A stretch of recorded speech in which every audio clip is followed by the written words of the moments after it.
이번에는 UDP 구조에 대해서 알아보겠습니다. UDP는 TCP와 비교해서 매우 단순한 구조를 가지고 있습니다. TCP의 특징인 신뢰성이라든가 연결 제한 같은 기능을 지원하지 않습니다. 대신 구조와 통신 절차가 단순하기 때문에 TCP보다 부하가 적은 장점이 있습니다. UDP는 단순하게 통신자 포트, 데이터의 길이, 그리고 무결성을 존중하기 위한 특성 정보만 가지고 있습니다. UDP는 주로 중요성이나 긴급성이 낮은 서비스에 사용을 하게 됩니다. DNS 질이라든가 아니면 음성, 영상, 스트리밍 같은 일부 데이터가 유실돼도 크게 문제가 없는 서비스에 주로 사용을 하게 됩니다. 이 구조를 TCP 쪽하고 비교를 해보게 되면은 UDP 같은 경우는 크게 4가지 항목만 가지고 있습니다. 하지만 TCP 구조, 앞서 살펴본 TCP 구조를 보게 되면은 이 항목 차이도 많은 항목을 TCP가 가지고 있는 것을 확인할 수 있고, 이 구조의 사이즈 자체도 TCP 같은 경우는 기본적으로 20바이트의 헤더 정보를 가지고 있는 데 비해서 UDP 같은 경우는 8바이트의 단순한 구조를 가지고 있습니다. 다음은 IP 주소 체계입니다. IP는 버전 6가 있지만 현재까지는 가장 많이 사용되는 버전 4 주소 체계를 사용하고 있습니다. IP 버전 4는 32비트 주소 체계로 구성되어 있습니다. 각 8바이트씩 쪼개서 총 4개의 필드로 구분해 사용하게 되고요. 이 클래스 체계라는 것은 IP를 사용 목적에 따라서 영역을 나눈 범위입니다. 클래스 범위에 대해서 알아보기 전에 IP 주소의 범위를 나누기 위한 이 네트워크 아이디와 호스트 아이디 개념에 대해서 알아보도록 하겠습니다. 네트워크 아이디 대역과 호스트 아이디 대역으로 나눠서 클래스를 분류를 하게 되고, 보시면 A, B, C, D, E 클래스 이제 분류를 하게 되는데, 이쪽으로 이제 A 클래스 같은 경우에는 이 7비트를 앞에 8개의 비트 중에서 7비트를 네트워크 아이디로 사용할 수 있고, 나머지를 호스트 아이디로 사용하게 됩니다. B 클래스나 C 클래스나 이런 클래스를 나누는 기준으로 보게 되면은 네트워크 아이디 대역을 몇 비트나 사용을 하느냐, 그리고 나머지 호스트 아이디를 사용하는 이만큼 사용에 따라서 A, B, C, D 클래스나 E 클래스 같은 경우는 사실은 네트워크 아이디를 나눈다기보다는 특수한 목적으로 남겨둔 클래스이긴 한데, 일반적으로 저희 많이 사용하고 있는 A 클래스, B 클래스, C 클래스 같은 경우에는 이 단위가 네트워크 아이디하고 호스트 아이디하고 얼만큼 할당을 했냐로 분류할 수 있고요. 보시는 것처럼 A 클래스 같은 경우에는 네트워크 아이디가 7비트만 사용할 수 있고 나머지 호스트 아이디를 사용할 수 있습니다. 그렇게 되면은 이제 네트워크 아이디라는 거를, 즉 아파트로 치자면은 동이라는 것을 동수를 많이 할당할 수가 없겠죠. 해당 사용 가능한 같은 동에 한 동에 여러 개의 호수를 올릴 수는 있지만 여러 개의 동을 만들지는 못합니다. 그래서 보통 A 클래스 같은 경우에는 아주 큰 통신 회사 쪽에 주로 할당이 되고요. 그다음에 B 클래스 같은 경우는 네트워크 아이디를 14비트를 14개 비트를 사용할 수 있습니다. 이제 여러 개의 기업이나 지역 쪽에 할당이 가능한 부분이고, C 클래스, 흔히 가장 많이 접하는 클래스 대역이 C 클래스인데요.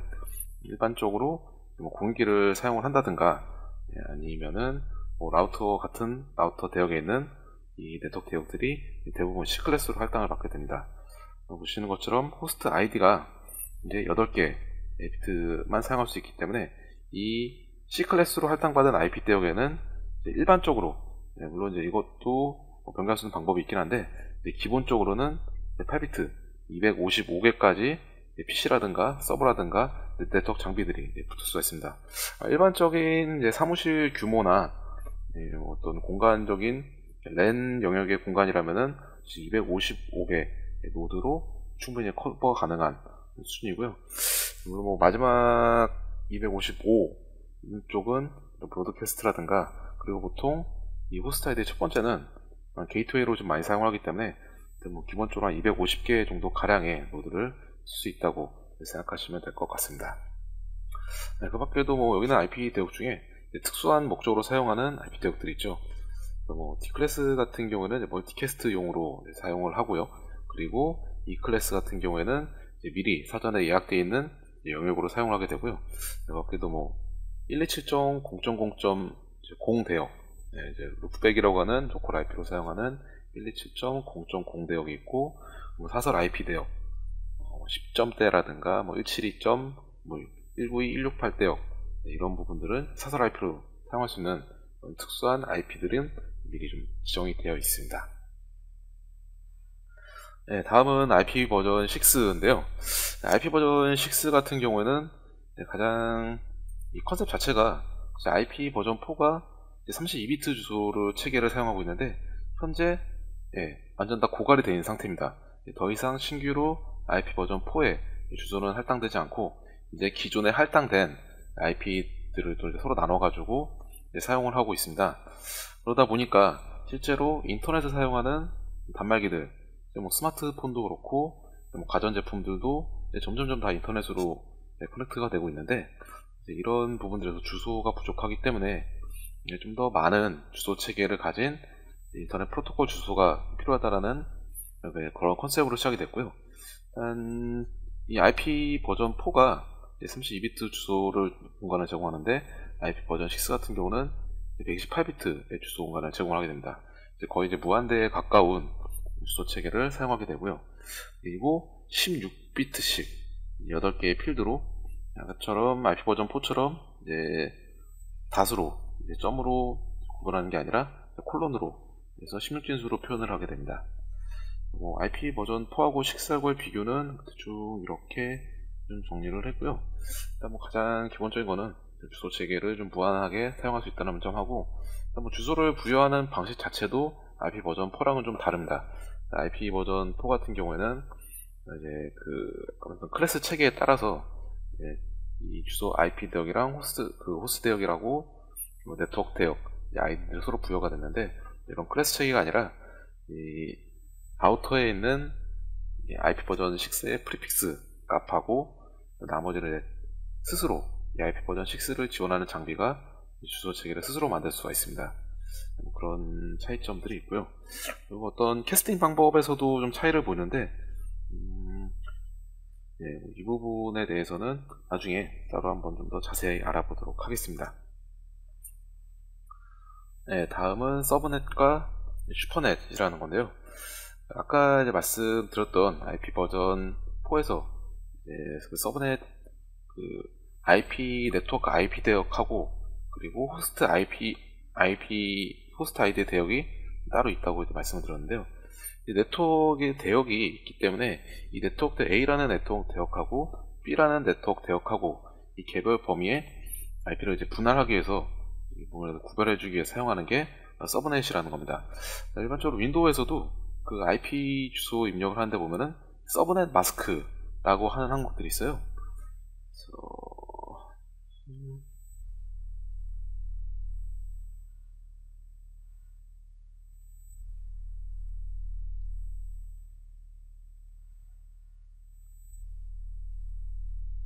현재 자동으로 이제 DHCP로 할당받는 걸로 세팅되어 있긴 한데, 기본적으로 윈도우뿐만이 아니더라도 어떤 장비라든가 네트워크 장비나 아니면 리눅스나 다른 OS에서도 이 IP 정보를 세팅해줄 때 사용하는 게 기본적인 IP 주소 외에도 이 서브넷 마스크, 그리고 이제 게이트웨이를 입력을 해주게 됩니다.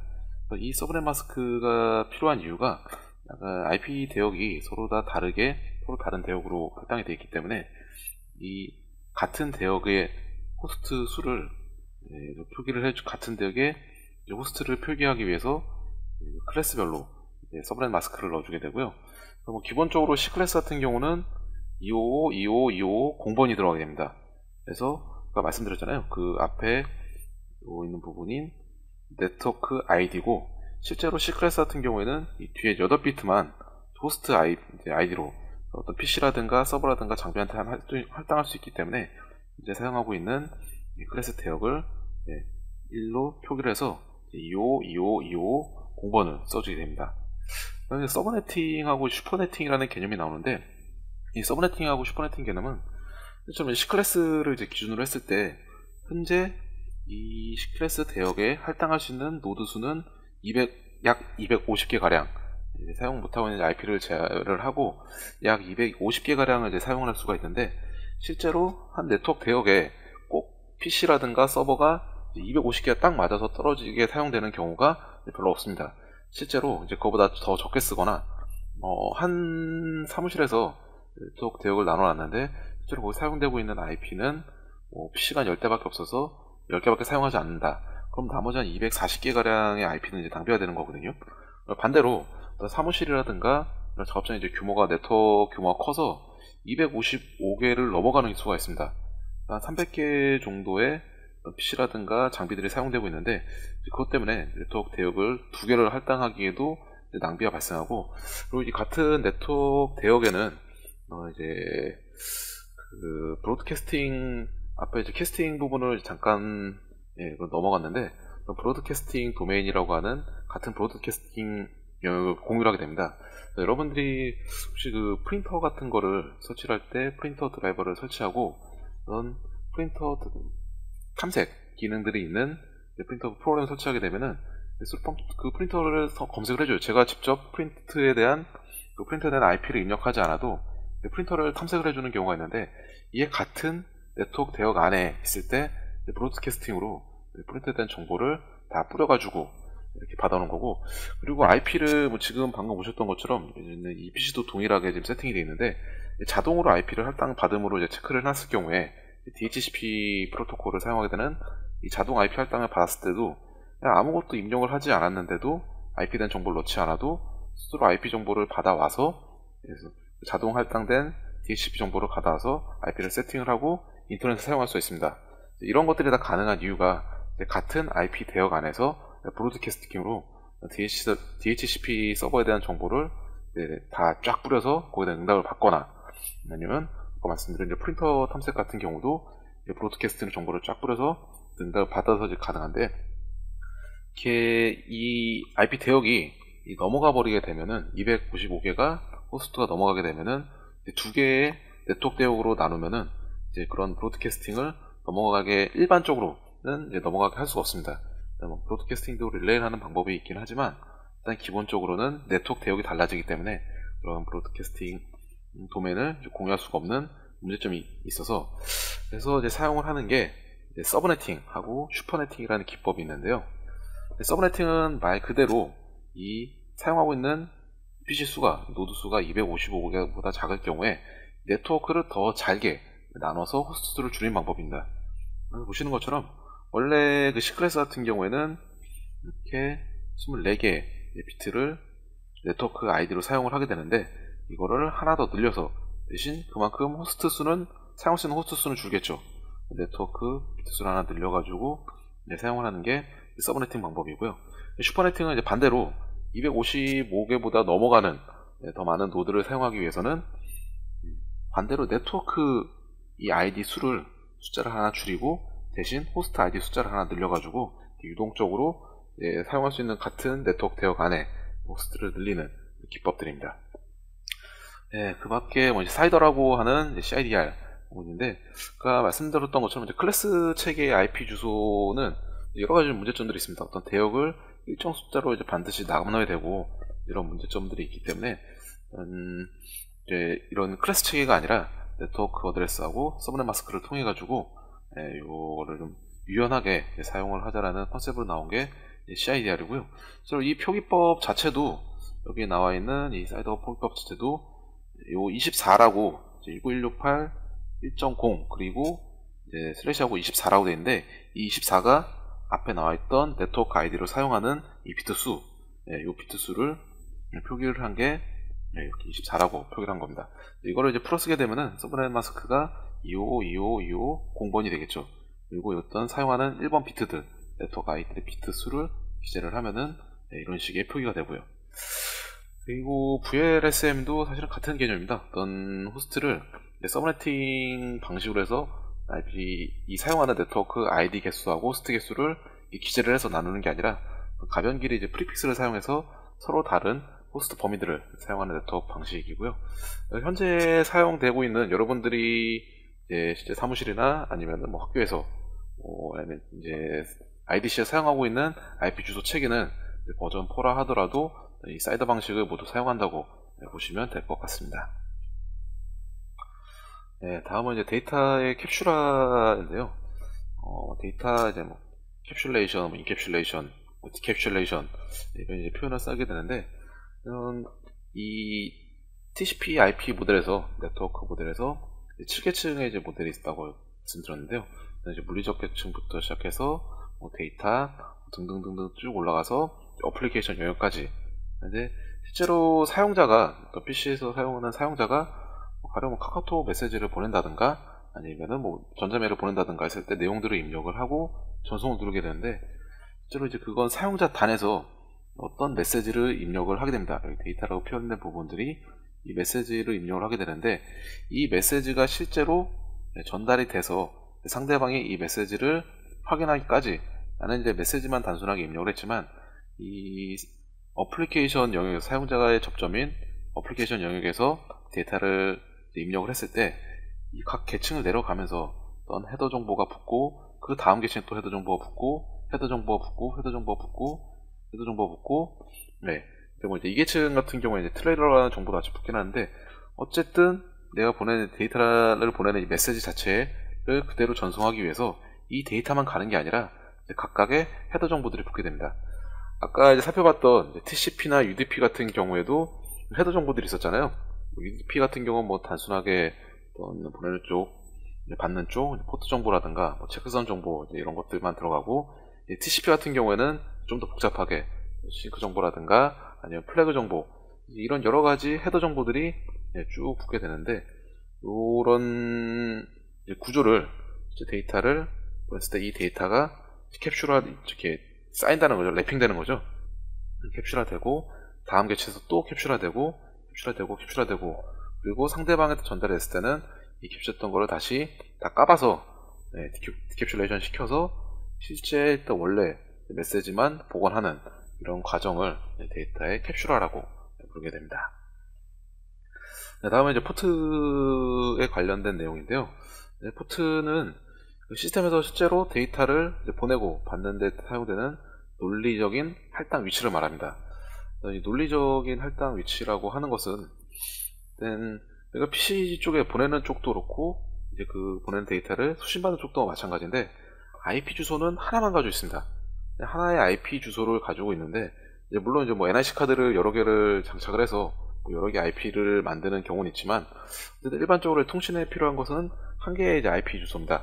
하나의 IP 주소를 사용을 하는데, 이 하나의 IP 주소를 하기 위해서 가지고 이제 어떤 서비스를 제공하기 위한 어플리케이션은 다수가 실행되고 있습니다.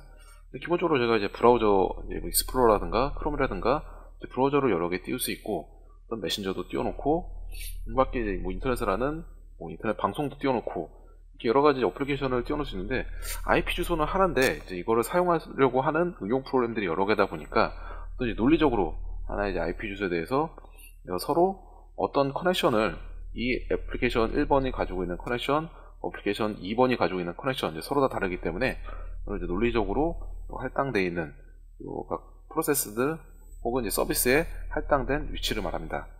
뭐 기본적으로 이제 2의 16승계를 가질 수 있고요. 그리고 이제 포트는 이제 숫자로 이루어져 있는데, 일단 1번부터 1024까지는 특정 프로토콜에 예약되어 있으므로 사용을 할 수 없는 건 아닌데, 이제 가급적이면 요 대역은 피해서 사용을 하는 게 이제 일반적이고요. 이제 멜론 포트라고 이제 보통 부르는 것들인데, 이런 것들이죠. FTP 20번, 그리고 FTP의 어떤 컨트롤 하는 명령어는 21번, 그리고 뭐 시큐셀 같은 경우, SSH 같은 경우 22번, 텔레 23번 등등등등, HTTP 80번, 그리고 이제 HTTPS, SSL 통신하는 경우에는 43번 등등등, 이제 기본적으로 이제 약속된 사용된 포트들이 있고요. 그리고 이 외에 다른 서비스들은 이 포트들을 피해서 만드는 게 일반적입니다. 그래서 혹시 보셨지 모르겠는데, 보통 웹 서비스가 있는데 웹서버 서비스를 하게 되면은 아파치라든가 아니면 IIS라든가 80 포트를 사용하게 되고요. 그리고 이제 와스를 같은 이제 서버에 같이 올리는 경우에는 보통 80 포트를 피해서 8080 이런 식의 좀 관용적인 포트 번호를 사용을 하기도 하고요. 이런 포트 번호들은 일단 특정 어플리케이션이나 서비스에 연결이 되어 있다고 생각하시면 됩니다. 다음은 이제 TCP IP에 대한 이제 프로토콜들인데요. 우선 가장 많이 사용하는 ICMP라는 프로토콜에 대해서 알아보도록 하겠습니다. ICMP는 쉽게 얘기해서 핑이죠, 핑. 그러니까 이제 핑 때린다라는 표현을 많이 쓰는데, 또 윈도우에서도 그렇고, 리눅스에서도 그렇고, 아니면은 시스코 같은 이제 라우터 장비에서도 핑은 정말 많이 사용하게 됩니다. 한쪽에 네트워크가 안 됐다고 했을 때, 이제 가장 먼저 확인하는 게 이제 핑을 때려서 이제 응답이 오는지 안 오는지를 보게 되는데요. 이 핑이라는 거는 유틸리티 이름이고, 실제로 이 핑에서 사용하고 있는 프로토콜이 ICMP라는 프로토콜을 사용하게 됩니다. ICMP 구조는 이렇게 되어 있고요. 이거를 내용들은 보시면은 다 알만한 내용들이고, 이 메시지라는 게 이제 중요한데, 중요하다기보다는 이제 가장 많이 사용되는 부분이죠. 그래서 이 메시지 타입이 0번일 때는 일단 에코에 대한 리플라이, 그리고 8번일 때 리퀘스트, 또 요청과 응답입니다. 그래서 이 리퀘스트를 어떤 요청을, 이 ICMP 요청을 받게 되면은, 해당 장비는 요청을 받게 되면은 응답을 주게 되고요. 그래서 이 네트워크 장비가 내지는 어떤 PC가 살아있구나 죽어있구나라는 판별할 수 있습니다. 이 부분은 뒤에서 공격 기법에 대해서 또 설명드릴 때 말씀드리겠지만, 어떤 이제 부하를 일으키는 공격 기법이나 어떤 이제 반사 공격에도 사용이 되고요. 어떤 장비라든가 보안 장비라든가 아니면은 OS 설정에서 이제 ICMP를 아예 꺼놓는 경우도, 비활성화 시켜놓은 경우도 많이 있습니다. 다음 UDP랑 TCP 부분은 앞서서 설명드렸던 부분이니까 생략하도록 하고요. IGMP, IGMP에서 멀티캐스트 가능한 호스트하고 라우터 간에 통신하는 프로토콜이라고 되어 있는데, 사실 아까 이제 캐스팅 방법에 대해서 매니캐스팅, 유니캐스팅, 멀티캐스팅, 브로드캐스팅 이 부분에서 좀 생략을 하고 넘어갔는데, 이 부분들이 이제 뒤에 나오기 때문에 이제 좀 생략을 했고요. 이 IGMP 같은 경우 멀티캐스트하고 이제 관련이 있습니다. 그래서 멀티캐스트라고 하는 거는 어떤 A라는 노드에서 B, C, D, E 각각 다른 노드로 동일한 컨텐츠를 내지는 동일한 데이터를 전송을 할 때 주로 사용을 하게 되는데요.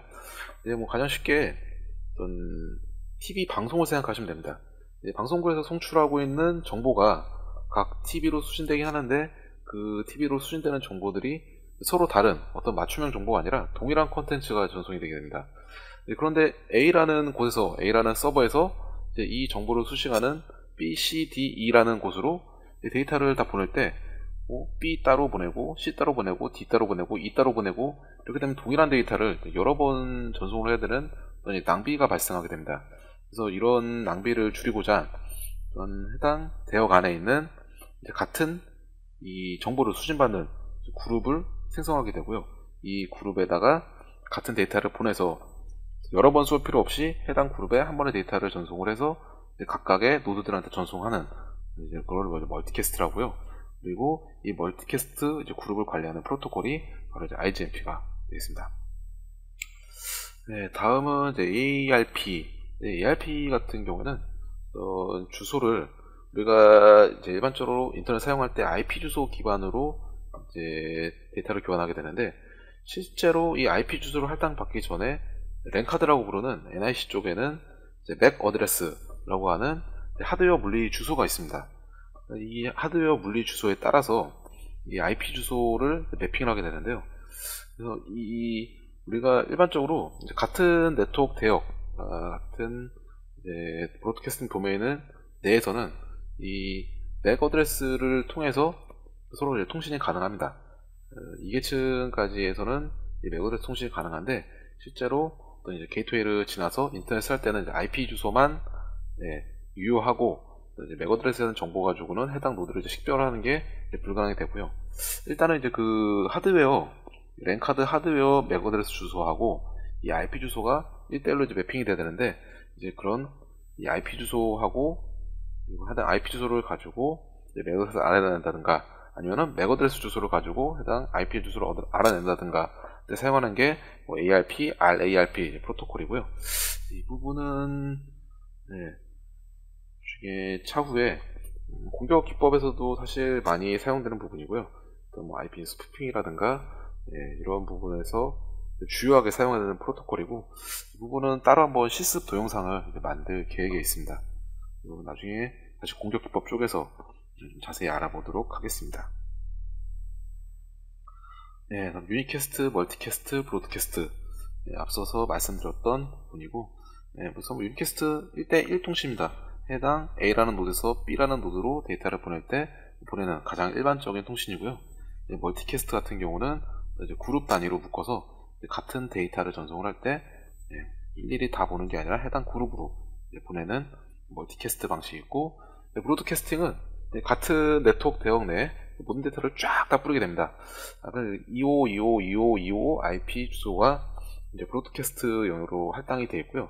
아까 제가 이 클래스에 대한 IP 버전4의 클래스 설명을 했을 때 255개의 마지막 항목이 이 네 번째 비트가 255까지 사용할 수 있는데, 실제로 노드는 255개를 사용하지 못하고 약 250개 가량을 사용할 수 있다고 말씀드렸던 부분이 바로 이렇게 예약되어 있는 주소들이 있기 때문이고요.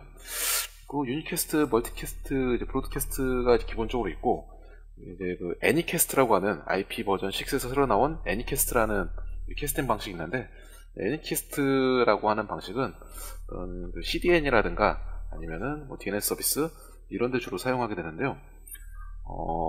그러니까 보통 서버는 서비스를 제공하는 서버는 하나의 IP 주소를 갖게 됩니다.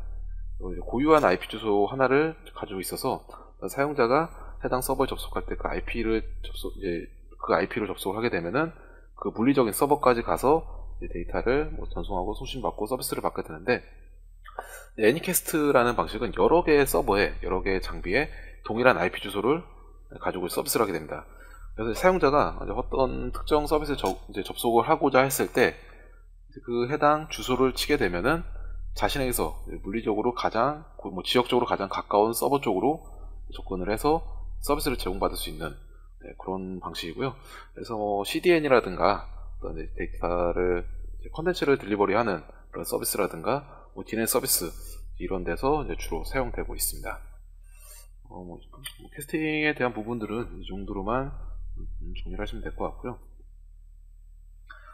다음은 유닉스와 윈도우의 네트워크 서비스들 대해서 좀 알아보도록 하겠습니다.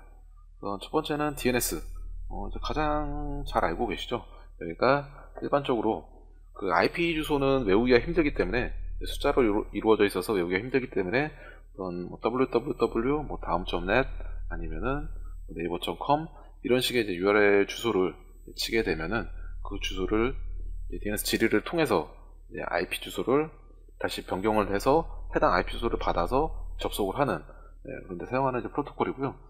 그래서 이 주소 변환 체계에 대해서 좀 개념을 잡자면은, 가장 어플리케이션 레벨부터 사용자가 입력하는 레벨부터 생각을 하게 되면은, 이제 이 네임 서버 호스트 네임이라고 하는 URL이 될 수도 있고, 도메인 아니면 호스트 네임 이런 이름들이 넣게 되면은 이 DNS 지리를 통해서 해당 호스트 네임에 해당하는 IP 주소를 반환하게 되고요. 그리고 또 그 밑단으로 내려가게 되면은 IP 주소를 가지고 개별 하드웨어 맥어드레스를 찾아가는 ARP나 RARP 이런 프로토콜을 사용해서 실질적으로 해당 NIC 카드에 해당하는 주소까지 찾아갈 수 있게 됩니다. DNS 같은 경우도 최근에 파밍이라고 해서 그런 과거에 호스트 파일을 수정을 해서 주소를 변경하는 방식도 있었고, DNS 캐시 포인이라고 해서 DNS 자체를 오염시키는 여러 가지 공격 기법들이 나와 있고요. 이 부분들은 파밍 쪽에서 좀 더 자세하게 알아보도록 하겠습니다. 다음은 DHCP 동적 할당 IP 주소에 대한 부분이고요. 저희가 네트워크 휴대폰도 마찬가지고 모바일 쪽에서 와이파이 접속을 할 때 실제로 와이파이 접속할 때마다 그 AP에 해당하는 IP 주소를 입력하지 않아도 자동으로 IP 주소를 할당 받아서 가져오게 됩니다. PC 같은 경우도 마찬가지인데, 이 DHCP를 지원하는 곳에서 네트워크에 DH 서버가 할당되어 있는 곳엔 랜카드만 연결을 하게 되면은 자동으로 IP 주소를 받아와서 세팅이 되게 되죠. 다음은 SNMP, 심플 네트워크 매니지먼트 프로토콜이라고 하는 SNMP 프로토콜이 있는데요. SNMP 프로토콜은 네트워크 관리를 하는 프로토콜이고요. 기본적으로 가장 기본적으로 사용하는 핑 같은 네트워크 연결이 되어 있는지 안 되어 있는지 확인하는 핑을 사용하는 ICMP 같은 프로토콜 외에도 실제로 해당 네트워크 장비에 대한 정보들을 수집하고 그리고 해당 네트워크 장비 쪽에 뭔가 장애가 생겼을 때 이벤트를 발생시켜서 정보들을 수집할 수 있는 그런 프로토콜이 있습니다. 그리고 관리하고자 하는 네트워크 장비에다가 이거는 어떤 네트워크 장비가 될 수도 있고 꼭 네트워크 장비가 아니더라도 서버라든가 다른 장비들도 될 수 있는데, 이쪽에 이제 에이전트를 설치를 하게 되고 SNMP 서버 쪽에서 데이터를 이렇게 리퀘스트를 보내게 되면은 해당 리퀘스트 정보에 대한 리스폰스 응답을 주고요. 그래서 여러가지 항목들을 모니터링 할 수 있습니다. 그리고 이제 요청을 해서 받는 거 외에도 실제로 트랩이라고 하는 이벤트, 좀 해당 장비 쪽에 이제 문제가 생겼을 때 트랩이라고 하는 이벤트를 날려서 SNMP 서버 쪽에 어떤 이벤트가 발생을 했다라는 정보들을 전송해 줄 수도 있습니다. 기본적으로 UDP 프로토콜을 사용하고요. 아까 말씀드렸던 것처럼 UDP 같은 경우에는 중요도가 이렇게 썩 높지 않은 정보들, 가령 이 네트워크 장비에 대한 정보들이 반드시 꼭 순서대로 전송이 돼야 되고, 아니면은 이거 유실되면은 이제 서비스에 직접 부적으로 문제가 생기는 그런 성격이 아니기 때문에 대신 좀 경량화된 심플한 UDP 프로토콜을 사용을 하고 있습니다. 네, 텔넷은 원격으로 호스트에 접속해서 콘솔 작업을 할 수 있게 해주는 터미널 서비스입니다. 서비스나 네트워크 장비의 경우에는 별도 모니터나 키보드를 장착하지 않기 때문에 예전부터 콘솔 포트라고 하는 별도 시리얼 포트가 달려있는 경우가 많습니다. 요즘에는 서버렉에 KVM 콘솔이 설치가 되지만 네트워크 장비들은 아직까지도 시리얼 포트를 사용해서 컨트롤 터미널을 사용하는 경우가 많이 있는데요. 라우터나 스위치 같은 경우에는 콘솔 포트로 작업을 하지 않은 경우에는 대부분 원격으로 TCP/IP로 텔넷, 요즘 텔넷도 보안상 좀 이슈가 있어서 SSH를 CQCell을 주로 많이 여는데, 아무튼 기본적으로 텔넷 장비에 콘솔 케이블 없이 원격으로 터미널 작업을 지원하는 그런 프로토콜들이 있고요. 그래서 텔넷 같은 경우에는 기본적으로 23번 포트를 TCP 서비스입니다. 23번 포트를 사용하게 되고요. 대신 명령어 자체가 평문으로 전송이 됩니다. 그래서 해당 패킷을 스니핑을 하게 되면은 아이디나 패스워드 같은 것도 입력한 것들이 다 평문 상태로 기록이 되기 때문에 이 부분을 암호화 시켜서 나온 게 시큐어셀이라고 하는 다음 장표에 나올 시큐어셀 쪽이고요. 그리고 윈도우 같은 경우는 비스타 이후로 텔넷 서비스가 비활성화되어 있습니다. 디폴트로 비활성화되어 있어서 프로그램 기능 사용을 체크를 해주면은 텔넷 클라이언트를 사용할 수 있습니다. 옵션들은 이런 옵션들이 있고요. 이들을 한번 좀 보시면 도움이 될 것 같습니다. 네, 다음은 FTP 서비스고요.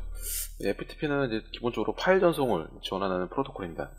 TCP하고 UDP 프로토콜을 모두 사용하게 되고, 21번 포트 같은 경우는 포트를 특이하게는 두 가지 포트를 사용하게 되는데요. 21번 포트는 접속이나 어떤 파일 리스트 출력, 송신, 수신 명령어 같은 거, 제어 명령을 입력하는 데 주로 사용되고, 실제로 해당 파일에 대한 데이터를 전송을 하는 것은 20번 포트를 사용하게 됩니다. 그래서 FTP는 기본적으로 두 가지 동작 모드가 있는데요. 액티브 모드라고 하는 모드라고 하는 거하고 패시브 모드가 있습니다. 액티브 모드가 기본적인 FTP의 전송 모드고요. 최초에 클라이언트 쪽에서 20번 포트로 접속을 하게 되고, 그렇게 되면은 서버 쪽에서는 응답을 주게 되겠죠. 파일을 다운로드 한다고 응답을 하게 되면은 응답을 주고 되고, 말씀드린 것처럼 실제 데이터 전송은 20번 포트에서 이루어지게 되는데, 이 서버에서 클라이언트 쪽으로 커넥션을 맺고 데이터를 주고받는 형식으로 이루어지는 게 일반적인 액티브 모드고요.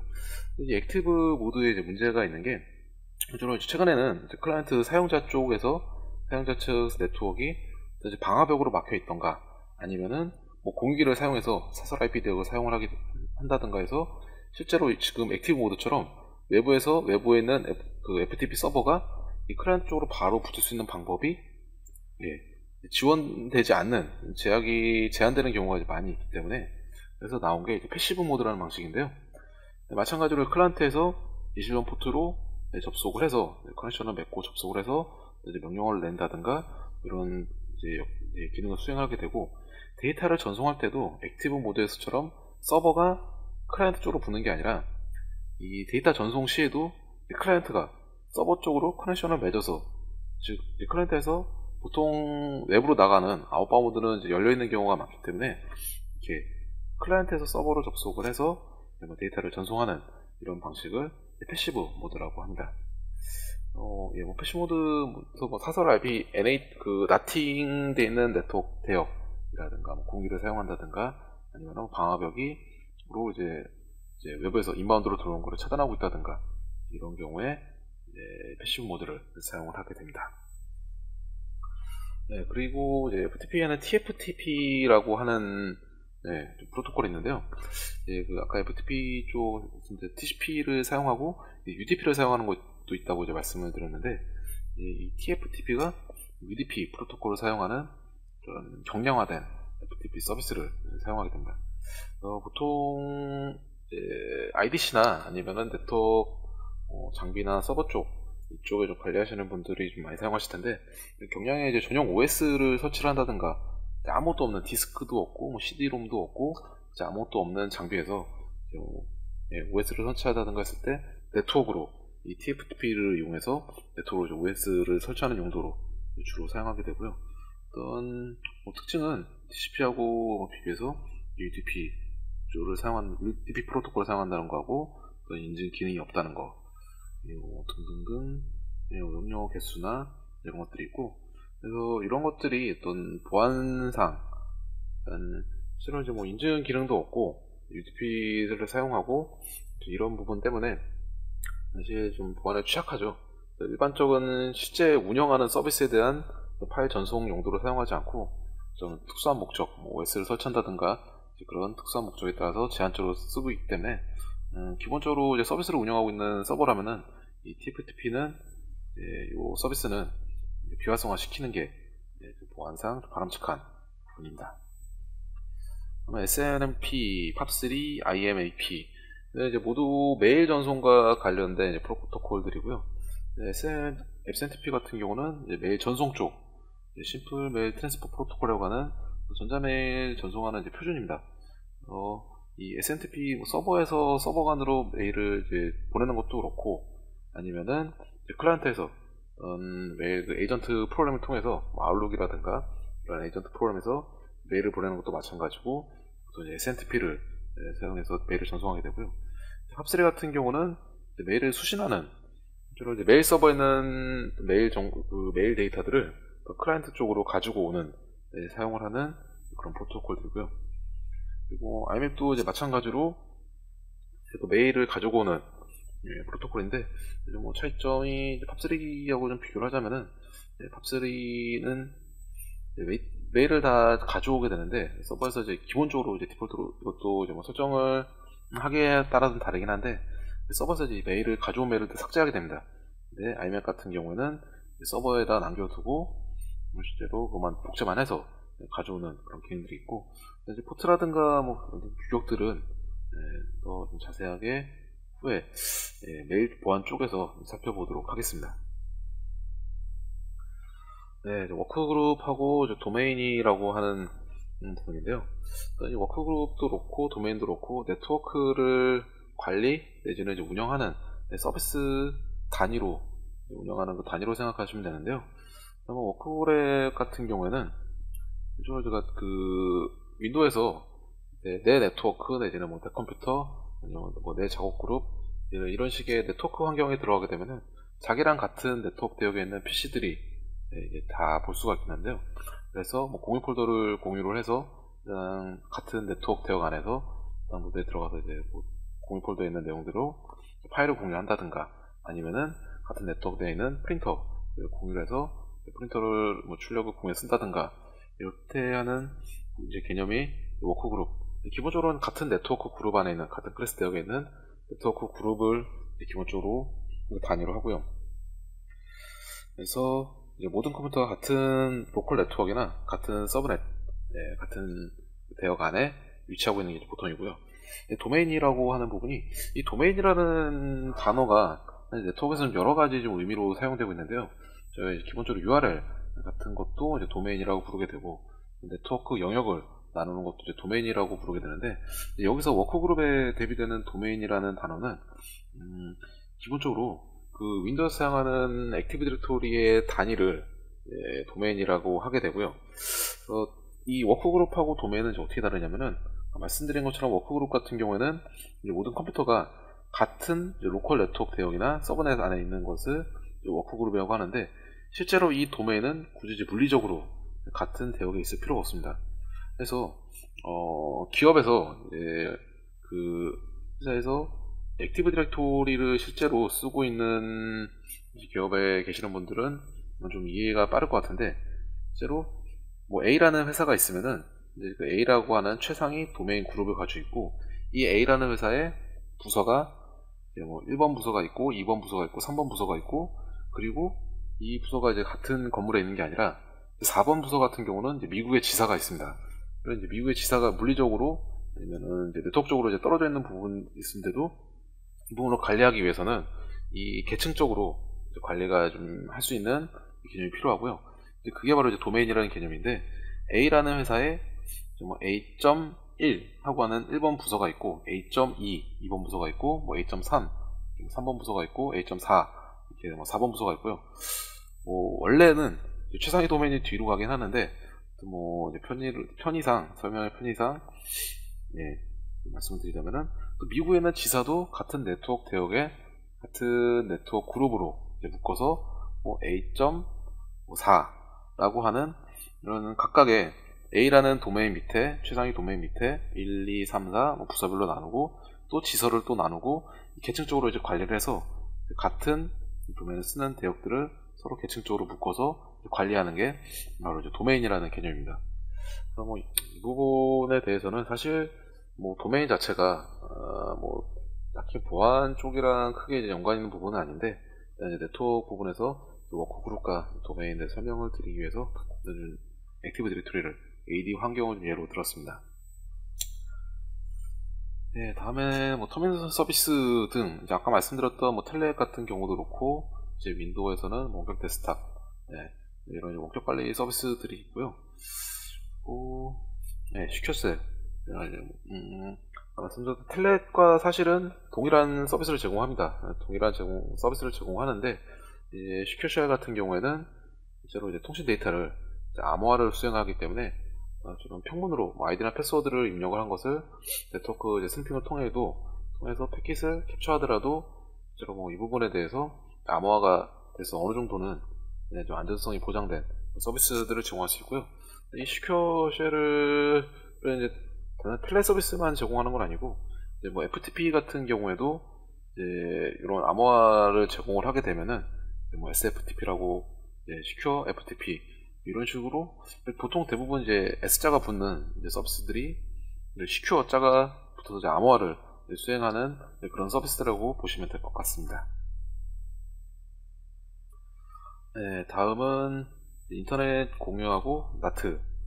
나트는 네트워크 어드레스 트랜스퍼러에서 네트워크 주소 변환 체계입니다. 외부의 공인 IP하고 내부 사설 IP를 서로 이제 매핑을 해주는데요.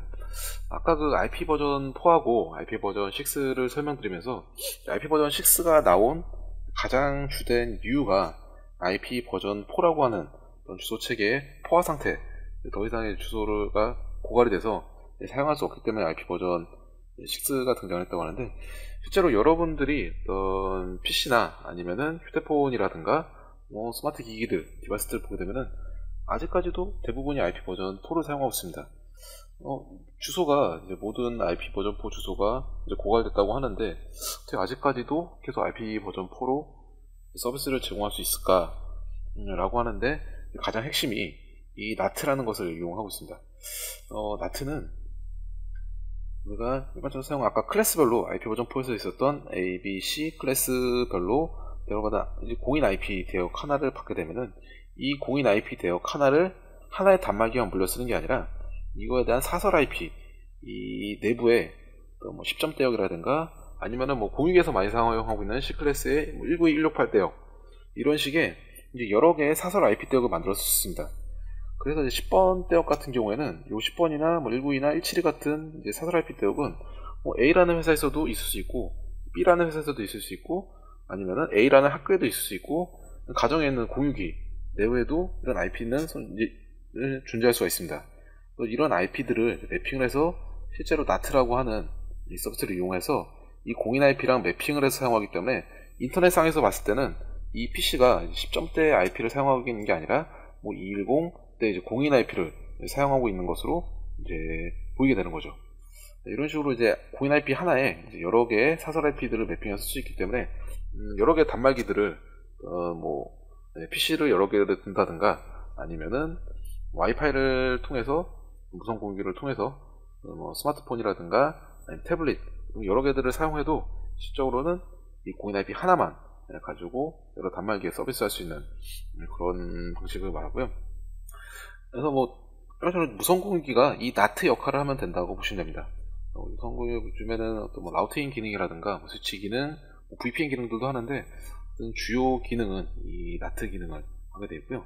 이 NAT에는 이제 NAT 테이블이라고 하는 요 자료 구조를 가지고 있는데 실제로 이제 내부 IP하고 공인 IP 서로 매핑을 시켜놓고 그냥 데이터들이 이제 송신한다든가 수신한다든가 했을 때 요 IP 대기에 맞춰서 해당 노드로 데이터를 전송을 해주는 역할을 하게 됩니다.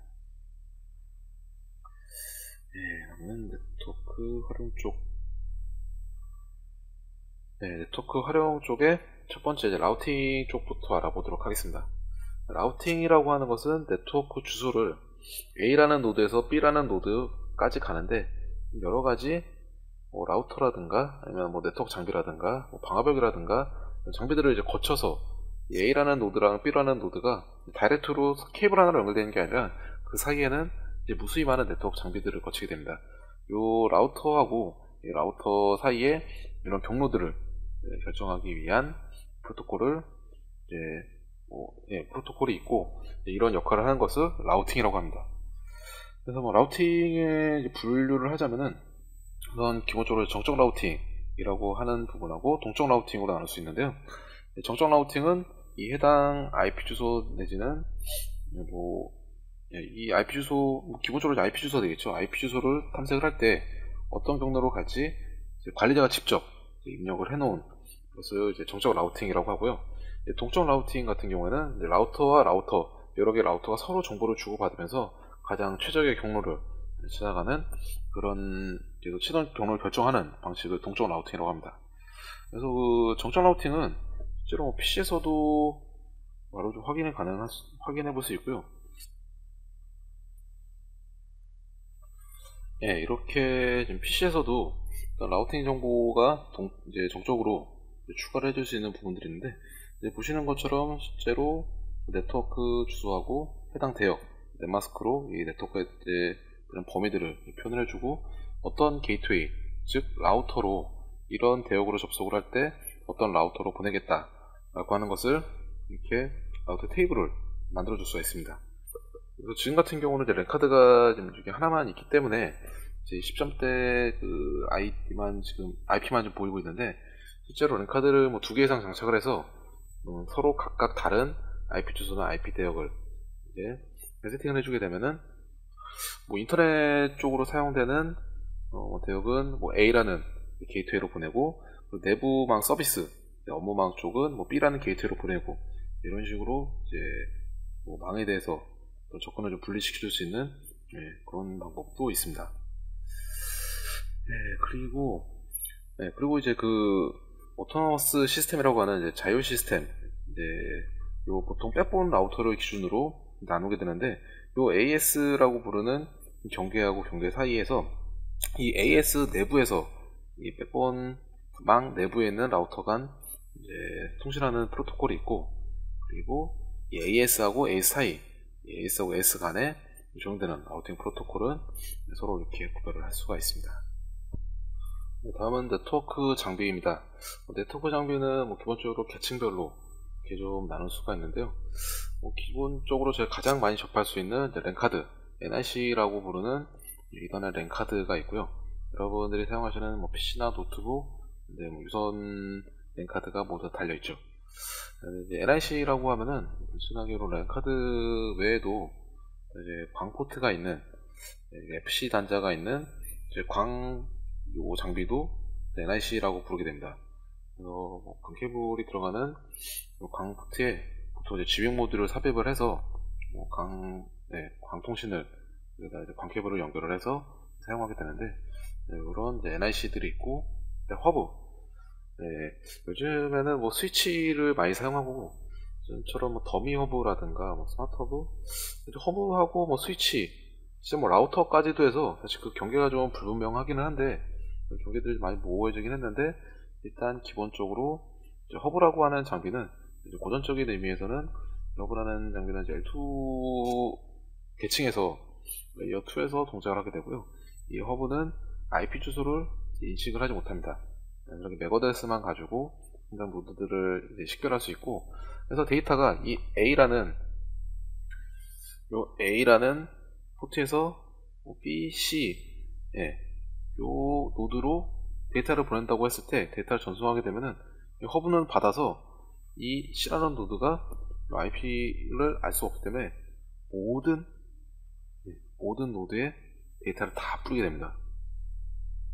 그래서 모든 노드의 데이터를 다 이제 뿌리게 되고, 해당 노드들이 받고 내 데이터가 아니네 그러면 이제 버려지는 거고, 나한테 오는 데이터구나 했을 때 이 데이터를 가지고 수신하는 일이 이루어지게 되고요.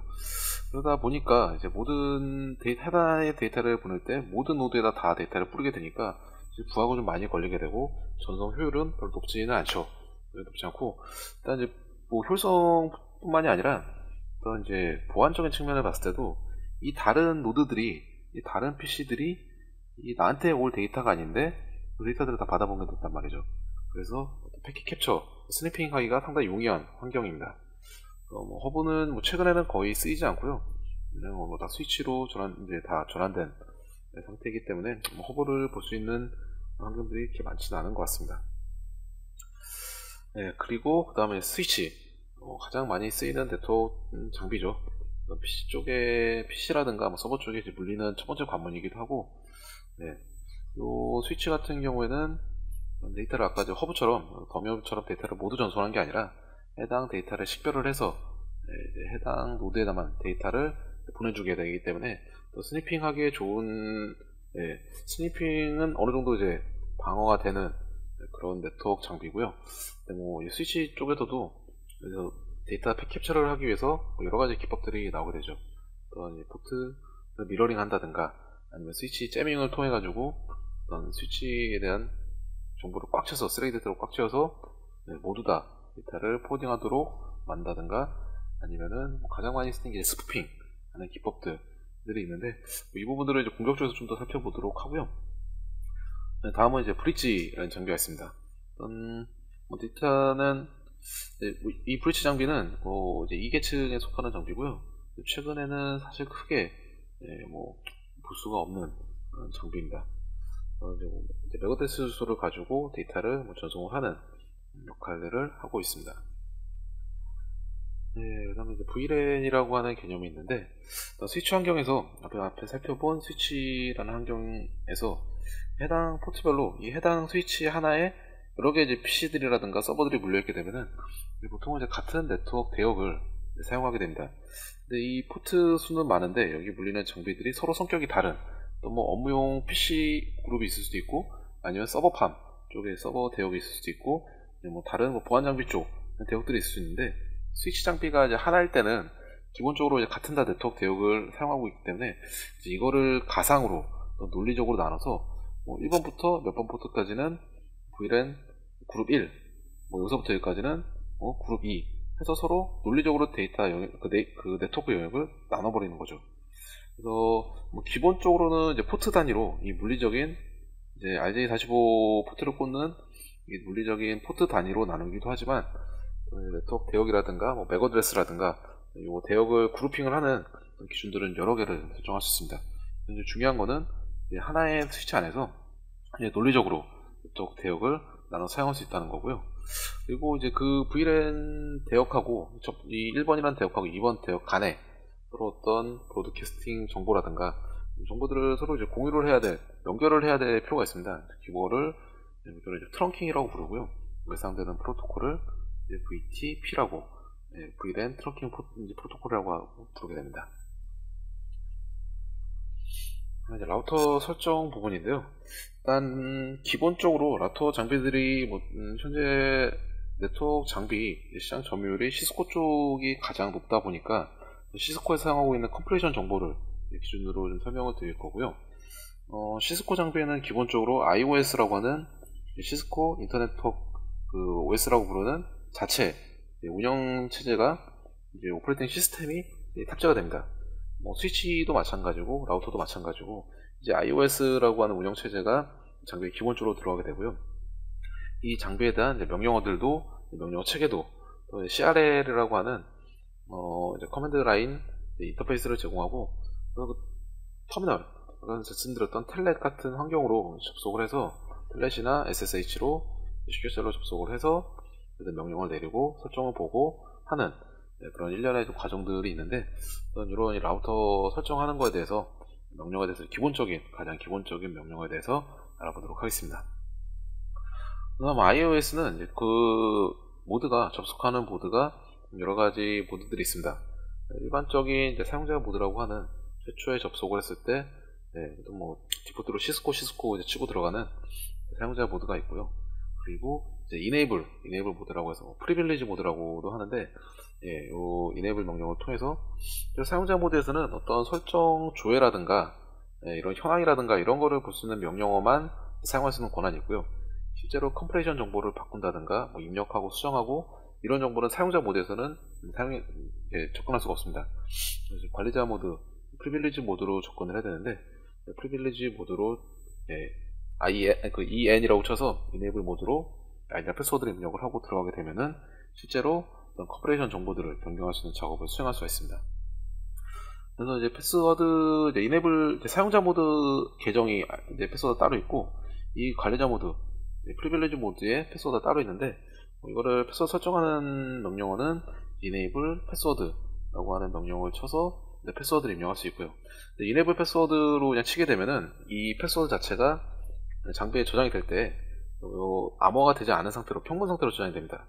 그래서 show run이라든가 전체 컴프레이션 정보를 보는 명령을 통해서 이제 평문 상태의 암호를 볼 수 있기 때문에 일반적으로는 enable security라고 해서 이 패스워드를 단방향 MD5로 단방향 암호화 시켜서 저장을 하는 enable security라는 명령을 이제 사용을 해서 세팅을 하게 되고요.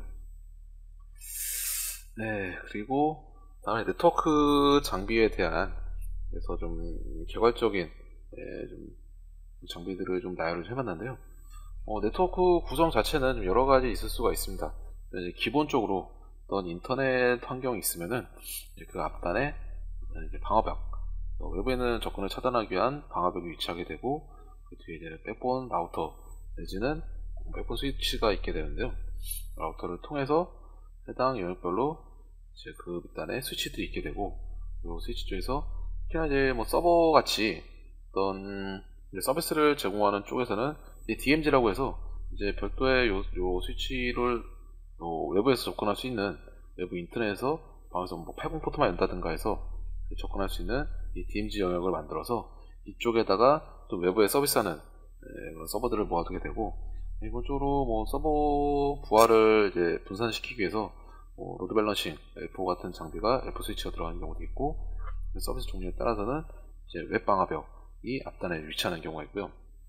서비스는 마찬가지로 필요한 데이터베이스 이런 업무 서비스하는 데 필요한 장비들이 이렇게 DMZ 영역을 따로 구성하는 경우가 있고 그 다음에 실제로 업무를 보는 업무망 쪽에서도 유선망 같은 경우에는 무선망 같은 경우에는 이제 AP를 통해서 이제 무선 환경을 당연히 WP라든가 이제 이런 보안 정책이 들어가겠지만 아무튼 무선 AP를 통해서 이제 무선 서비스 제공을 하고 그리고 또 허브가 들어갈 수도 있고 스위치가 들어갈 수도 있는데 유선망 내역을 보는 업무망에 유선망 이런 식으로 장비들을 구성을 할 수 있고요. 아마 크게 이 장비 안에서 톡 장비들은 크게 벗어나는 범위는 좀 없을 것으로 생각이 됩니다. 다음은 이제 무선 통신 쪽이고요. 무선 통신 쪽도 저는 이슈가 많이 있죠. 무선 통신에 대해서 이제 보면은 흔히 이제 와이파이라고 부르는 와이어레스 랜 무선에는 이 공유기 무선 접촉 장치 이 액세스 포인트라고 하는 AP를 중심으로 해서 이제 장비에 따라서 아니면 안테나 출력에 따라서 다르겠지만 보통 한 수십 미터 정도 방면에서 인터넷 쓸 수 있게 해주는 연거리 무선 네트워크이고, 표준은 IEEE 802.11 시리즈입니다. 여기 A, B, G, N 등등등 붙긴 하는데, 기본적으로 IEEE 802.11 표준을 결국 준수를 하고 있고요. 와이파이에는 두 가지 모드가 있는데, 인프라스트럭처 모드, AP 모드라고 하는 여러 개의 단말기가 하나의 무선 공유기 생각하시면 되고요. 무선 공유기에 붙어서 1대 무선 공유기와 그리고 그다음 단말기가 1대 N으로 이렇게 연결이 되는 인프라스트럭처 모드가 있고, 애동 모드, 모바일 단말기 간에 1대1로 모바일 단말기하고 모바일 단말기 1대1로 이렇게 붙는 애동 모드가 있습니다. 이거는 와이파이 다이렉트 애동 모드 같은 경우는 좀 예전 기술이고, 최근에는 와이파이 다이렉트라든가 고속의 이런 D2D 기술들이 있긴 하지만, 어쨌든 기본적으로 와이파이 모드는 이런 것들이 있고요. 와이파이 보안 프로토콜들 여러 가지 있습니다. 가장 좀 오래되고 고전적인 방법이 이 WP, 64비트, 128비트 비밀키를 사용하게 되는데, 요 비밀키 사전에 이제 공유해 놓고, 이게 실제로 64비트라고 하는데 그 벡터 정보를 제외를 하면은 실제로 강도가 상당히 약한 편이고요. 예전에는 어떤 백화점이라든가 그 계산대 포스라고 하는 어떤 결제 기기에서 이 피데이나 아니면 PC포스에서 WP 프로토콜을 많이 사용했었습니다. 한 10년 전쯤에 이제 뉴스에도 좀 많이 나오고 했는데, WP 같은 경우에는 정보 자체가 키를 해독하는 게 간단하기 때문에 최근에는 이제 거의 사용되지 않는 추세고요. 최근에는 WPA나 WPA2, 공식 인증 표준은 WPA입니다. WPA가 현재 지금 인증받은 공식 보안 프로토콜이고, WPA2 같은 경우는 지원하는데 아직까지 이거 검증받은 공식적으로 검증된 프로토콜은 아닙니다. 일단 기본적으로 이제 그 키가 동적으로 T킵이라고 하는 암호키가 동적으로 변경되는 방식을 사용하고 있고요. 인증 서버를 사용할 수 있다는 거, 이런 차이점들이 있습니다. 네트워크 기반 프로그램 가장 흔하게 사용하는 핑하고 트레이스 라우트.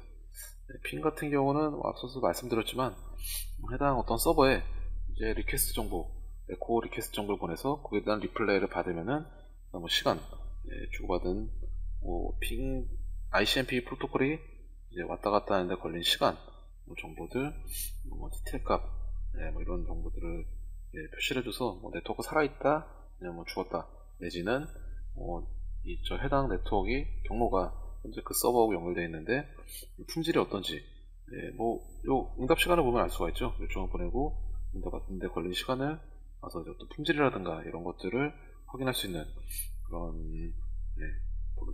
유틸리티가 되겠고요. 트레이스 라우터 같은 경우는 해당 경로를 확인하는 유틸리티입니다. 기본적으로 이제 ICMP 마찬가지로 이제 ICMP 프로토콜을 사용하게 되는데, 실제로 어떤 서비스까지 가는데 이제 몇 개의 라우터 내지는 보안 장비가 될 수도 있고요. 몇 개의 이제 경로를 거쳐서 말씀드렸던 것처럼 이 A라는 노드에서 B라는 노드까지 갈 때는 다이렉트로 케이블이 연결된 경우는 같은 네트워크 대역에 있으면 가능하겠지만, 대부분의 경우가 여러 가지 장비들을, 여러 가지 라우터라든가 보안 장비들을 거쳐서 가게 되는데, 어떤 장비들을 거쳐서 가는지 확인해 주는 게 바로 이제 트레이스 라우터라는 프로토콜이고요. 유틸리티고요. 또 마찬가지로 ICMP 프로토콜을 통해서 체크를 하게 됩니다. 그래서 디테일 값, 타임 투 라이브, 하나의 홉을 지날 때마다 이제 감소되는 이 디테일 값을 하나씩 증가시켜가지고 어디까지 어떤 경로를 통해서 가는지를 요청 보내고 응답받고, 그 다음 홉도 요청 보내서 응답받고, 그 다음 홉도 요청 보내서 응답받고, 이렇게 해서 이제 목적지까지 가는 어떤 경로를 거쳐서 가는지 확인할 수 있고요. 트레이스 라우터 같은 경우에는 실제로 어떤 주고받는 응답 품질을 확인한다든가 이런 것보다는 어떤 경로들을 통해서 가는지를 확인하게 되고, 그리고 지금 여기 제가 지금 예시로 들어왔는데 중간에 보면은 이 가는 첫 번째, 두 번째, 세 번째, 네 번째 쭉 경로를 거쳐가는 중간중간에 이렇게 응답이 없는 곳들이 있습니다. 이런 구간들은 이제 보통 방화벽이라든가 이제 보안 장비들이 주로 이제 위치하게 되는데요. 그래서 IDC 쪽에서 이제 근무하시는 분들은 아마 그런 요청을 많이 받으실 텐데, 해당 서버를 신규로 입고를 하고 서비스를 하려고 네트워크 서팅을 마쳤는데 외부에서 접속이 안 됩니다. 뭐 꼭 외부가 아니라 내부 사용자일 수도 있지만 접속이 안 되는 경우가 있을 경우에 일단 해당 접속이 안 되는 노드에서 트레이스 라우터를 통해서 어느 구간에서 막히는지, 어느 구간에서 응답이 없는지를 확인해서 이제 네트워크 관리자한테, 그래서 이 구간까지 정상적으로 연결되는데 이 이후부터 응답이 없다, 넘어가지 않는다, 어떤 방화벽 정책을 확인해 달라고 하든가, 아니면 뭐 라우팅 테이블을, 라우팅 정책을 확인해 달라고 하든가 이렇게 좀 요청을 할 수 있는 좀 주로 사용할 수 있습니다. 이렇게 좀 활용이 가능하고요. 네스텟하고 TCP 덤프, 네스텟 같은 경우는 현재 연결되어 있는 네트워크 정보들을 확인할 수 있는 상태고요. 요 상태 정보를 보시게 되면 리슨이라든가 이스태블리시 정보, 타임웨이트 등등인데, 리슨 같은 경우는 현재 이제 서비스를 할 수 있는, 가령 웹서버를 현재 제 PC 설치했다고 하면은 파이썬 포트, 아니면은 FTP라든가 텔넷일 수도 있고 여러 가지 서비스를 하는데 이제 필요한 멜론 포트들이 이제 좀 열려서 상대방 응답을 대기하고 있는, 상대방 요청을 대기하고 있는 상태를 리스 상태라고 하고요. 이스태블리시 상태 같은 경우는 상대방의 요청이 들어와서 커넥션을 맺고 소켓이 액세스되고 바인딩 돼서 실제로 서비스를 주고받는 상태가 되고, 타임웨이트 정보는, 타임웨이트 같은 경우는 TCP 통신에서 클로즈를 할 때 4웨이 핸드쉐이킹을 하게 되잖아요. 그래서 핀 정보, 당연 피니시 정보를 받고 응답을 기다리고 있는 경우라든가 이런 경우에 이제 타임웨이트 대가 걸리게 됩니다. 그래서 로컬 주소, 현재는 내 PC에 있는 IP 주소, 뒤쪽에는 포트, 그리고 외부에서 접속한 정보들. 그래서 이런 네스텟 같은 경우는 이제 외부에서 나한테 접속한 정보를 확인도 가능하지만, 이제 내 PC 내에서 아니면 서버에서 외부로 내가 알지 못하는 접속이 있는지 간단하게 확인해 볼 수 있는 방법이고요. 그리고 명령어랑 옵션들은 이런 것들이 있습니다. TCP 덤프는 패킷 스냅핑을 하는 도구입니다. 그래서 윈도우에서는 또 와이어샤크를, 예전에 이더리얼이라고 부르는 와이어샤크를 많이 사용하게 되는데, 유닉스나 리눅스에서 라이브러리 피캡, 와이어샤크 같은 경우 윈 피캡을 사용하게 되는데, 패킷 캡처하는 라이브러리 기반의 패킷 캡처 소프트웨어라고 보시면 되고요. 사실 이 부분은 이런 옵션들이 있는데, TCP 덤프도 그렇고 와이어샤크도 그렇고 실제로 또 옵션이라든가 역할이라든가 이런 것들을 텍스트로 보는 것보다는 실습을 해보시는 게 가장 좀 명확하게 이해가 하는 게 빠릅니다. 그리고 실제 프로토콜의 우리가 인터넷이나 TCP/IP에 사용하는 프로토콜들도 실제로 한번 패킷을 캡처를 해서 어떤 구조로 되어 있는지 보는 게 좀 상당히 학습에 도움이 많이 됩니다. 이 부분도, 패킷 캡처하는 부분도 별도로 좀 동영상을 만들어서 강의를 진행을 하도록 하겠습니다. 와이어샤크고요. 이렇게 기본적으로 네트워크 카드를 선택을 해주고 패킷비트를 쭉 캡처되는 것 중에서 이제 필터를 걸어서, 현재는 IP 주소로 필터를 걸었는데 IP 주소 외에도 또 프로토콜, TCP나 HTTP 등등 여러가지 자기가 보고 싶은, 전체는 사실 패킷 캡처를 실제로 하다 보면은 아무리 네트워크 사용을 특별하게 많이 띄워놓지 않았다 하더라도 엄청나게 많은 패킷들이 왔다 갔다 하게 됩니다. 기본적으로 ARP라든가 DCP처럼 이제 브로드캐스팅으로 현재 네트워크 대역에서 쫙 뿌려지는 그런 패킷들은 수도 없이 이제 캡처가 되고요. 그 외에도 내 로컬 PC에서, 로컬 시스템에서 백그라운드로 주고받는 그런 패킷들이 많기 때문에 이제 그 중에서 자기가 원하는 패킷 정보를 골라볼 수 있는 필터 기능을 제공하게 되고요. 이 부분도 한번 실습 동영상을 작성을 해서 공유 좀 하도록 하겠습니다. 네트워크 문제와 원인 분석과 장애 처리 쪽. 네트워크 장애 유형 여러 가지가 있죠. 어떤 트래픽, 디도스 공격을 받았다든가, 아니면은 악성 웜에 의해서 트래픽이 엄청나게 이제 발생한다든가 하는 이제 트래픽에 관련된 장애가 있을 수 있고요. 그리고 장비는 고장이죠. 뭐 라우터나 스위치, 네트워크 장비들이 고장이 나서 실제로 이제 뭐 통신할 수 없는 그런 상태가 되는 장비 쪽 장애가 있고요. 환경 설정. 사실 좀 이 부분은 이 부분이 가장 많은 장애 좀 많은 부분들을 차지하는 부분인데, 어떤 네트워크 장비의 컴프레이션이라든가 어떤 보안 설정 이런 것들을 변경을 해서 기존에 있던 서비스들의 영향을 받아서 정상적인 서비스가 안 되는 경우가 좀 많이 있고요. 그리고 뭐 단말기, IP 주소를 중복해 세팅을 했다든가 맥 어드레스를 변조를 해서 같은 맥 어드레스 쓴다든가, 아니면 뭐 네트워크 카드 이상이 있다든가 단말기에 관련된 이런 장애들이 있을 수 있습니다. 원인을 분석하는 방법들도 마찬가지로 여러 가지죠. 기본적으로 점검 유틸리티를 사용해서 핑이나 트레이스 라우트 등등등 이런 네트워크 상태를 점검하는 방법이 있고요. 그리고 트래픽을 모니터링. 트래픽, 최근에 어떤 보안 장비들이 어떤 이제 트래픽을 감시하는 보안 장비들을 보안 장비가 아니더라도 네트워크 장비들도 마찬가지고 트래픽의 어떤 증가량에 따라서 리포팅을 해주는 그런 기능들이 있는데요. 트래픽 양이 갑자기 증가했다, 아니면 트래픽 종류, 브로드캐스팅 정보들이 많이 갑자기 증가를 했다, 좀 평소와는 다른, 좀 평상시와 다른 패턴을 보이는 트래픽 양이 보였을 때 이분을 리포팅할 수 있는 트래픽 모니터링이 있고요.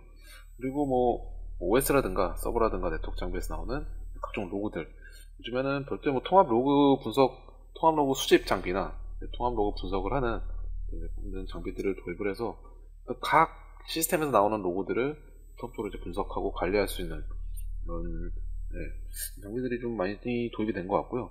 기본적으로 뭐 예전부터도 시스로그라든가 이런 정보들은 로그선 정보들을 취합을 해서 로그를 분석을 하는, 그래서 네트워크 장애를 파악을 하는 수가 있고요. 패킷 분석. 사실 패킷 분석 쪽은 어떤 개별 로드에 대한 패킷 분석은 뭐 어느 정도 이제 가능한데, 뭐 전체 시스템, 가령 뭐 어떤 회사 뭐 전체 PC에 대해서, 뭐 전체 서버에 대해서 이제 완벽하게 다 패킷을 분석하기는 상당히 어렵습니다. 트래픽 양 자체가 엄청 많기 때문에 뭐 패킷을 분석을 한다는 게 기술적으로 불가능한 건 아닌데 상당히 부하가 좀 많이 걸리게 되고요. 일반적으로 뭐 L7 스위치라고 하는 그런 실제 주고받는 데이터들을 이제 까보는 이제 그런 장비들도 있기는 합니다만, 상당히 좀 제한적인 용도로 사용하죠. 어떤 메일이라든가 외부하고 주고받는 어떤 메일이라든가 뭐 중요 채널에 대해서 그런 트래픽만 좀 한제로 제한을 해서 실제로 안에 있는 내용까지, 패킷의 내용까지 이제 분석을 할 수 있는 게 되고, 실제로 뭐 전체 트래픽을 모두 다 이제 분석한다는 것은 효율성도 떨어지고 실제로 거의 좀 불가능한 그런 좀 업무가 되고요. 그다음에 뭐 아까 어떤 그 SNMP 프로토콜을 이용한 네트워크 매니지먼트 시스템을 활용하는 방법들도 있습니다. 네트워크 기반 공격에 대한 부분에서 알아보도록 하겠습니다. 네트워크 기반 공격은 가장 유명한 게, 일반적으로 가장 잘 알려진 게 서비스 공격이라고 하는 도스 공격. 이 서비스 오버 공격은 어떤 서버에 있는 데이터를 뭐 탈취한다든가, 아니면은 뭐 중요한 자산을 빼온다든가, 사실 이런 류의 공격은 아니고 말 그대로 서비스 거부 공격입니다. 그래서 못 먹는 감 찔러나 본다고 실제로 내가 이 시스템을 장악을 해서 컨트롤할 수는 없지만 이 시스템이 정상적으로 서비스를 할 수 없게 만드는 공격이 도스 공격입니다. 종류는 뭐 여러 가지가 있는데요. 가장 유명한 일반적으로 알려진 공격들을 보게 되면은 TCP 심플로딩. TCP가 이제 3웨이 핸드쉐이크 기능을 하게 되잖아요. 그래서 처음에 신 정보를 보내고 이제 에크 정보, 신액 정보 이렇게 차례대로 주고받아야 되는데, 신 정보만 보낸 상태에서 그러면 당연히 이제 그 서버 쪽에서는 신액 정보를 보내고 에크 정보가 오기를 기다리고 있겠죠. 그런데 에크 정보를 보내지 않습니다. 계속 신 정보만 보내게 되면은 이 서버는 에크 정보가 수신되기를 계속 기다리다가 서버의 자원이 이제 모두 다 소모하는 만드는 그런 공격법이고요. 대응 방안은 백로그 이제 큐를 증가시켜서 어떤 그런 대기하고 있는 커넥션 대기 자체를 많이 할 수 있도록 큐를 증가시키는 방법이랑 타임아웃 시간을 좀 줄이는 방법이 있습니다. 그래서 뭐 몇 초 이내로 응답이 그 정도 안 오면은 해당 커넥션을 이제 끊어버리고 비활성시킨다든가 이런 식으로 이렇게 대응할 수 있고요. 핑 오브 데스 같은 경우는 ICMP, 그 핑이 ICMP 프로토콜 사용한다고 했잖아요.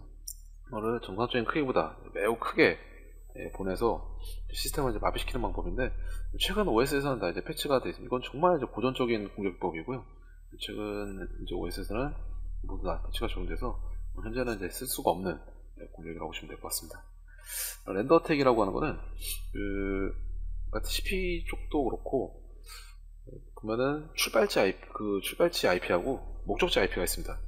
이 출발지 IP와 목적지 IP 항목을 동일하게 설정을 해서, 특히 동일하게 설정을 하는 것도 상대방 서버, 공격 대상의 서버 IP를 소스 IP에도 받고, 그리고 데스티네이션 IP에도 목적지와 출발지를 동일하게 해서 여기서 보는 게 되면은 이 서버는 응답을 받아서 요청을 받아서 소스 IP 쪽으로, 출발지 IP 쪽으로 응답을 줘야 되는데, 그 응답 주려고 하는 IP가 또 자기 자신의 주소예요. 또 자기 자신한테 보내고, 자기 자신이 받은 거 또 자기 자신한테 보내고, 계속 이제 무한루프에 빠지게 되는 거죠. 그래서 이렇게 하는 렌더택이라는 공격이 있는데, 이거는 OS에서 무시하도록 동일하게 세팅이 들어오면은 무시하도록 세팅하게 되면 되고요. 티어드랍이라고 하는 거는 IP 프래그먼트 단편화를 시켜가지고, 이 TCP 같은 경우도 그렇고 IP 패킷을 보낼 때 해당 패킷이 전체 데이터 하나가 한 번에 다 전송되지 않고, 이 MTU라고 하는 단위로 쪼개지게 됩니다. 라우터에서도, 해당 경로에 있는 라우터에서도 한 번에 처리할 수 있는 데이터 양이 한계가 있기 때문에 이 데이터를 각 단위로, 특정 단위로 쪼개가지고 긴 데이터 같은 경우에는 특정 단위로 쪼개서 전송을 하게 되는데, 이 단편을 조립을 할 때 그 어느 위치부터 어느 위치까지 이 패킷에 정보가 있다라고 하는 옵셋 값이 있는데, 이 옵셋 값을 조작을 해서 실제로 쪼개진 것을 서버에서 응답 받아가지고 다시 재조립을 했을 때 오버플로우를 유발하는 그런 공격 방법이고요. 그리고 이제 스머프 어택이라고 하는 거는 이것도 기본적으로 ICMP 프로토콜을 사용하는 방법인데요. ICMP 프로토콜을 응답을, 요청을, 리퀘스트 정보를 쫙 다 뿌립니다. 브로드캐스트로 현재는 네트워크 대역에다 다 쫙 다 뿌리게 되는데, 이제 그거에 대한 출발지 IP를, 그러니까 이 렌더택이랑 비슷한 개념인데, 출발지 IP를 자기 자신이 아니라 공격 대상 시스템으로 전송을 하게 됩니다. 공격 대상으로 박아서 보내게 되면은 이 ICMP 핑 요청을 받은 시스템들이 전부 다 응답을 주겠죠. 공격 대상 시스템으로, 공격 대상 쪽으로 주게 돼서 부하를 유발하는 그런 공격 방법이고요. 다음에 이 서비스 거부 공격에서 조금 더 진화된 분산 서비스 거부 공격이 있습니다. 분산 서비스 공격은 속성 자체는 이제 도스하고 동일한 방법인데, 최근에 뭐 디도스, 성관이 쪽 관련된 공격 기법으로 좀 많이 유명세를 탔는데, 이것은 예전부터 이제 있었던 공격, 아주 고전적인 공격 기법 중에 하나고요. 디도스 같은 경우에는 공격자가 어떤 여러 개의 좀비 PC라고 하죠. 좀비 PC들을 통해서 이 좀비 PC들에게 명령을 내리게 됩니다.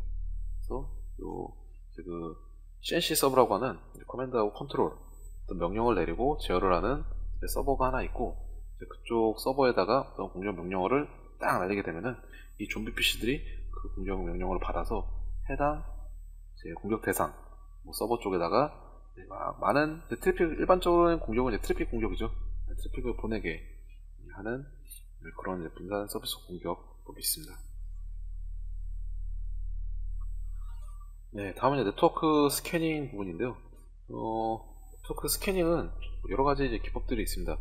기본적으로 이제 공격을, 어떤 특정 시스템에 대한 공격을 수행하기 전에 이 시스템에 대해서 정보를 취득하는 과정을 단계를 거치게 되는데, 이때 사용하는 게 이제 네트워크 스캐닝이고요.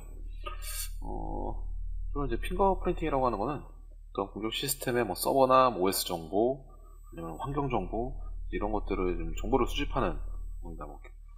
법들로는 배너 그래빙이라고 해서 플래시나 이제 시큐어셀로 접속을 했을 때 보통 OS 정보, OS 버전 몇이고 이런 정보들을 이제 출력을 하게 되거든요.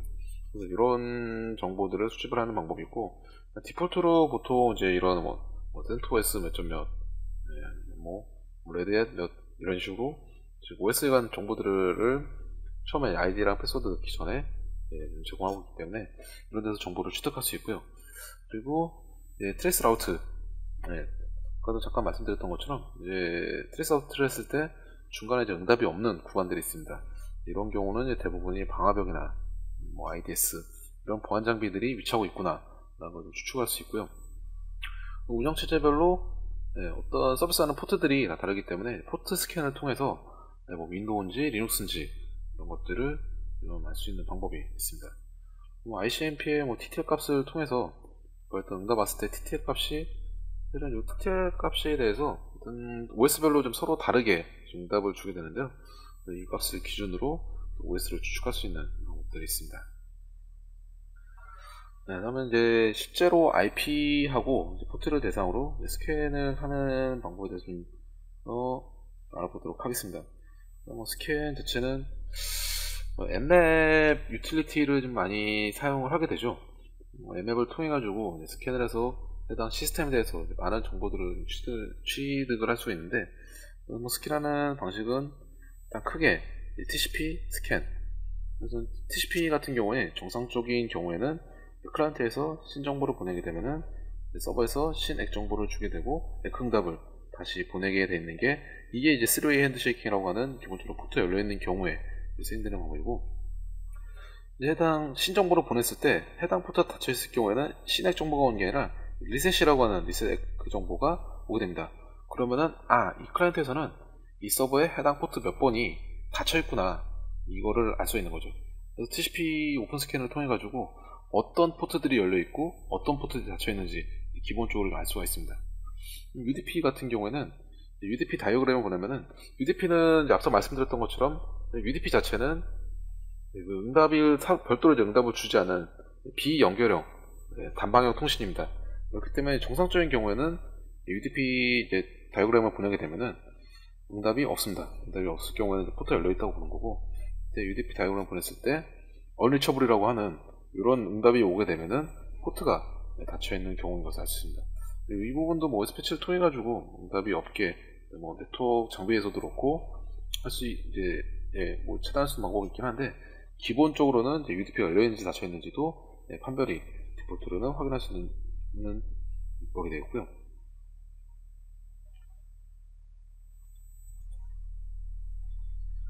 다음은 TCP 하프 오픈, 반만 연다고 하는 스캔인데, 이런 하프 오픈 같은 경우는 실제로 신정보를 보내고 신하고 액 정보를 응답을 받게 돼서 클라이언트한테 이 응답을 주게 되면은, 그래서 리셋을 보내버립니다. 액 정보를 보는 게 아니라 마지막 3-way 딱 그 시점에 리셋 정보를 보내서 응답을 끊어버리는, 연결을 끊어버리는 방식이 있고요. 그리고 포트가 닫혀 있는 경우는 말씀드렸던 것처럼 신정보를 보내면은 리셋하고 에코 정보가 오게 되고요.